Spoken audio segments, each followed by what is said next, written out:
মানুষে মানুষে ভেদাভেদ এবং দ্বন্দ্ব সংঘাত, নিচতা ভীরুতা, এই সময়ের জন্য লালন দারুণভাবে প্রাসঙ্গিক। লালন সম্পর্কে আলোচনা করার জন্য হয়তো আরও বিস্তারিতভাবে আমাদের উপলব্ধি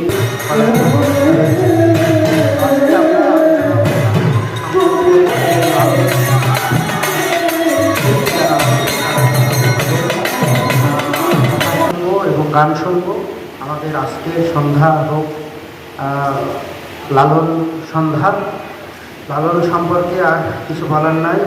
অসাম্প্রদায়িক এবং মানবতাবাদী একজন মহাপুরুষ, যিনি আত্ম-অনুসন্ধান করেছেন, আধ্যাত্মবাদের চর্চা করেছেন, প্রথা বিরোধিতা করেছেন এবং সহজিয়া দর্শন আর নারী স্বাধীনতার বিষয়ে তার দৃষ্টিভঙ্গি গানের মাধ্যমে তিনি তার দর্শনের প্রচার করে দিয়েছেন। এবং আমরা গানে গানে লালনের দর্শনকে বারবার ফিরে পাই।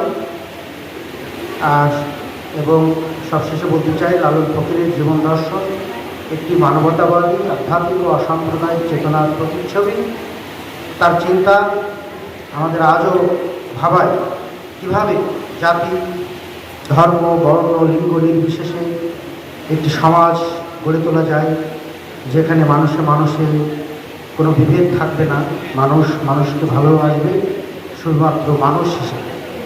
আজকে এই লালন তিরোধান উৎসব উপলক্ষে আয়োজিত আলোচনা সভা এবং সঙ্গীত সন্ধ্যায় সবাইকে সাদর সম্ভাষণ জানিয়ে আমার বক্তব্য শেষ করছি এবং আলোচনা অনুষ্ঠানের এখানে সমাপ্তি ঘোষণা করছি। ধন্যবাদ সবাই। চিন্তাবিদ একজন মানুষ। রবীন্দ্রনাথ ঠাকুর যখন তার অপার জমিদারি, তার জমিদারির এক কোণে বাস করতেন হলেন আমাদের লালন। রবীন্দ্রনাথ ঠাকুর উনি ভাবতেছেন যে লালন তার কাছে কেন আসে না, লালন তার কাছে কেন আসে না, কারণ এটাই বাস্তবতা যে জমিদারের কাছে তার প্রজারা আসবে, এটাই হলো নিয়ম। কিন্তু রবীন্দ্রনাথ ঠাকুরের কাছে লালন আসতেন না। এই আসা নার কারণে এই যে লালনের কিন্তু একটা বিখ্যাত গান আছে যে বাড়ির পাশে আরশিনগর কবু দেখিলাম বা তার কিছুটা এইরকম টাইপের আর কি। এই রবীন্দ্রনাথ ঠাকুর যখন অনেক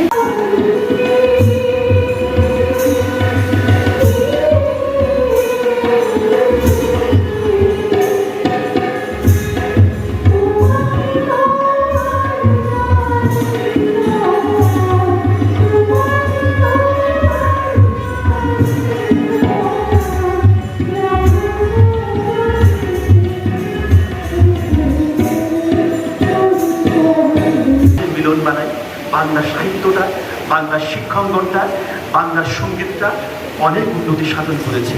সবাই ভালো থাকবেন। আমি অনুরোধ জানাচ্ছি আজকের অনুষ্ঠানের সভাপতি, বরগুনার সম্মানিত অতিথি, সাইজি ইত্যাদি নামে পরিচিত বাংলার বাউল সাধকের মধ্যে লালন সর্বকালের সেরা হিসাবে গণ্য হয়েছে। আজকে লালনের তিরোধান 135তম। আজকের এই অনুষ্ঠানে